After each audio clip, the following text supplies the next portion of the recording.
Hello student, आज हम लोग वसंत पुस्तक से पाठ 5 चिट्ठियों की अनूठी दुनिया के बारे में जानेंगे। बच्चों, इस पाठ को अरविंद कुमार सिंह ने लिखा है। उन्होंने पत्रों को देखकर जो उनके मन में विचार आए उसको शब्दों में बांधा है, शब्दों में व्यक्त किया है। आओ देखें इसमें है क्या। लेखक ने लिखा, पत्रों की दुनिया भी अजीबोगरीब है। उसकी उपयोगिता हमेशा से बनी रही है। पत्र जो काम कर सकते हैं वह संचार का आधुनिकतम साधन नहीं कर सकता है। ये सही है बेटा। पत्र जैसा संतोष फोन या एसएमएस का संदेश कहाँ दे सकता है। पत्र एक नया सिलसिला शुरू करते हैं और राजनीति, साहित्य, कला के क्षेत्रों में तमाम विवाद और नई घटनाओं की जड़ भी पत्र ही होते हैं। तो बच्चों देखो, आगे बताया गया कि पत्र को उर्दू में क्या कहते हैं। पत्र को उर्दू में खत कहते हैं, संस्कृत में पत्र, कन्नड़ में कागज, तेलुगु में उत्तरम, जाबू और लेख तथा तमिल में कडित कहा जाता है। पत्र, लेखक ने लिखा है कि पत्र यादों को सहेज कर रखते हैं। हर एक की अपनी पत्र लेखन कला होती है, हर एक पत्रों का अपना एक दायरा। उन्होंने आगे बताया कि दुनिया भर में रोज करोड़ों पत्र एक दूसरे को तलाशते तमाम ठिकानों तक पहुंचते हैं। भारत में ही रोज 4.5 करोड़ चिट्ठियां डाक में डाली जाती हैं, जो साबित करती हैं कि पत्र कितनी अहमियत रखते हैं। आगे उन्होंने लिखा, पंडित जवाहरलाल नेहरू ने सन 1953 में सही ही कहा था कि हजारों साल तक संचार का साधन केवल हरकारे, रनर्स या फिर तेज घोड़े रहे हैं। उसके बाद पहिए आए, पर रेलवे और तार से भारी बदलाव आया। तार ने रेलों से भी तेज गति से संवाद पहुंचाने का सिलसिला शुरू किया। अब टेलीफोन, वायरलेस और आगे रेडार दुनिया बदल रहा है। बच्चों, यह है संदेश पहुंचाने का नया नया तरीका और इसकी प्रगति। पिछली शताब्दी में पत्र लेखन ने एक कला का रूप ले लिया। अब आगे देखते हैं। डाक व्यवस्था के सुधार के साथ पत्रों को सही दिशा देने का विशेष प्रयास किया गया। अब देखो बच्चों, पत्र की संस्कृत में विकास करने के लिए क्या क्या हुआ। पत्र संस्कृत विकसित करने के लिए स्कूली पाठ्यक्रमों में पत्र लेखन का विषय भी शामिल किया गया। भारत ही नहीं, दुनिया के कई देशों में ये प्रयास चले। विश्व डाक संघ ने देखो क्या प्रयास किया। विश्व डाक संघ ने अपनी ओर से भी काफ़ी प्रयास किया। विश्व डाक संघ की ओर से 16 वर्ष से कम आयु वर्ग के बच्चों के लिए पत्र लेखन प्रतियोगिताएं आयोजित करने का सिलसिला 1972 से शुरू किया गया। तो इस तरह से पत्र लेखन कला की उन्नति हुई और उसमें नए नए तरीके से लोगों ने काम करना शुरू किया। आगे देखो बेटा, कहा गया कि फैक्स, ईमेल, टेलीफोन तथा मोबाइल ने चिट्ठियों की तेजी को रोका है। फैक्स, ईमेल, टेलीफोन तथा मोबाइल ने चिट्ठियों की तेजी को रोका है। यानी आजकल इसका प्रयोग लोग करने लगे तो चिट्ठियां कम लिखी जाने लगी, परंतु इसका महत्व है। व्यापारिक डाक की संख्या बढ़ रही है, उसमें लगातार बढ़ रही है। आगे देखते हैं। लिखा उन्होंने कि जहाँ तक पत्रों का सवाल है, अगर बारीकी से उसकी गहराई में जाएं तो हमको ऐसा कोई नहीं मिलेगा जिसने कभी किसी को पत्र न लिखा हो या पत्रों का किसी ने बेसब्री से इंतजार नहीं किया।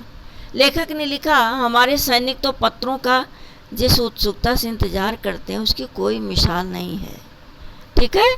आगे उन्होंने बताया कि आज देश में ऐसे लोगों की कमी नहीं है जो अपने पुरखों की चिट्ठियों को सहेज कर और संजो कर विरासत के रूप में रखते हैं।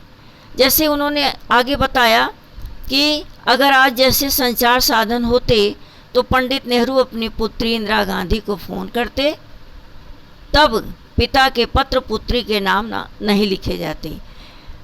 जवाहरलाल जी ने जो पत्र इंदिरा जी को लिखा वो पिता के पत्र पुत्री के नाम से प्रसिद्ध हुआ। ठीक है।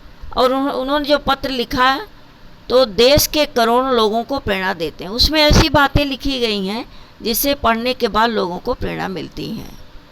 पत्रों को तो आप हम सहेज के रख लेते हैं, पर एसएमएस से संदेशों को हम जल्दी ही भूल जाते हैं। कितना हम रख सकते हैं उसको। आगे उन्होंने बताया कि भारत में इस श्रेणी में राष्ट्रपिता महात्मा गांधी को सबसे आगे रखा जा सकता है। आगे देखो, लेखक बता रहा है, भारत में आज़ादी के पहले महासंग्राम के दिनों में जो कुछ अंग्रेज अफसरों ने अपने परिवारजनों को पत्र में लिखे, वे आगे चलकर बहुत महत्व की पुस्तक तक बन गए।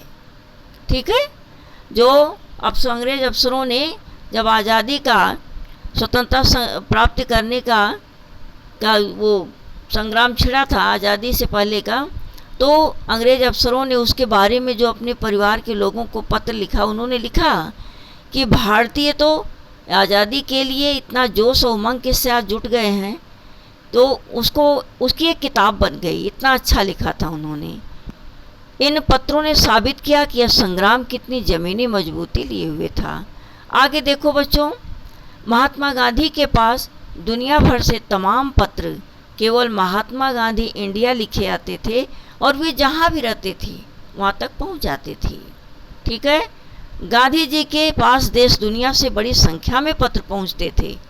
पत्रों का जवाब देने के मामले में भी उनका कोई जोड़ नहीं था।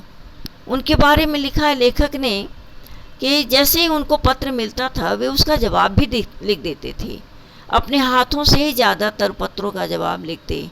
गांधी जी के बारे में लेखक ने लिखा है कि जब लिखते लिखते वो दाहिने हाथ से थक जाते थे तब वो बाएं हाथ से पत्र का जवाब देते थे।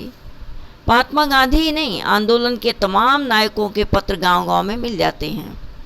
पत्र भेजने वाले लोग उन पत्रों को किसी प्रशस्ति पत्र अर्थात प्रशंसा पत्र से कम नहीं मानते हैं। यह है पत्रों का जादू। यही नहीं, पत्रों के आधार पर कई भाषाओं में जाने कितनी किताबें लिखी जा चुकी हैं। आगे बेटा देखो, हमको अरविंद कुमार सिंह लेखक ने क्या बताया है। उन्होंने बताया कि वास्तव में पत्र किसी दस्तावेज से कम नहीं, दस्तावेज माने प्रमाण पत्र से कम नहीं है। पंत के 200 पत्र जो हरिवंश राय बच्चन को लिखा गया और निराला के पत्र हमको लिखो है कहा तथा पत्रों के आईने में दयानंद सरस्वती समेत कई पुस्तकें हमको मिल जाएंगी। हमको इसे पढ़ना चाहिए कि उन्होंने पत्र लिखा जो क्या था। उसमें बहुत सारी अच्छी बातें हैं जो हमारे लिए मार्गदर्शन का काम करेगी। कहा जाता है प्रेमचंद खास तौर पर नए लेखकों को बहुत प्रेरक जवाब देते थे। इसी प्रकार उन्होंने समझाया कि नेहरू और गांधी के लिखे गए रविन्द्रनाथ टैगोर के पत्र भी बहुत प्रेरक हैं। महात्मा और कवि के नाम से महात्मा गांधी और रविन्द्रनाथ टैगोर के बीच सन 1915 से लेकर 1941 के बीच के पत्राचार का संग्रह प्रकाशित हुआ है, जिसमें बहुत से नए तथ्यों और उनकी मनोदशा का लेखा जोखा मिलता है। इसको हमें पढ़ना चाहिए। पत्र व्यवहार की परंपरा भारत में बहुत पुरानी है। ठीक है, आगे उन्होंने बताया कि तमाम सरकारी विभागों की तुलना में सबसे ज़्यादा गुडविल माने अच्छी स्थिति डाक विभाग की रही है। आगे देखो बेटा, इसकी एक खास वजह यह भी है कि यह लोगों को जोड़ने का काम करता है। पत्र क्या करता है? लोगों को जोड़ने का काम करता है। शहरी इलाकों में आलीशान हवेलियाँ हों या फिर झोपड़पट्टी में रह रहे लोग, चाहे दुर्गम जंगलों से घिरे गांव हो, कहीं भी हो, आज भी खतों का सबसे अधिक बेसब्री से इंतज़ार होता है। एक दो नहीं, करोड़ों लोग खतों और अन्य सेवाओं के लिए रोज़ भारतीय डाकघरों के दरवाजों तक पहुंचते हैं। दूर देहात में लाखों गरीब घरों में चूल्हे मनी आर्डर अर्थव्यवस्था से ही जलते हैं। गरीब बस्तियों में चिट्ठी मनी आर्डर पहुँचाने वाले डाकिये को देवदूत के रूप में देखा जाता है, यानी उसका बहुत महत्व समझा जाता है। बेटा, पत्र हमारे लिए बहुत ज़रूरी हैं। पत्रों का बहुत महत्व है। पत्र हमें एक दूसरे से जोड़ते हैं। तो इस पाठ में हमने देखा कि पत्र का कितना महत्व है। आगे इसी लेसन से संबंधित बेटा 5 प्रश्न हैं। इनके उत्तर भी तुम लिख लेना, क्योंकि सारे प्रश्नों का उत्तर तुम्हारे चैप्टर में सब दिया हुआ है। पत्र जैसा संतोष फोन एसएमएस क्यों नहीं दे सकता?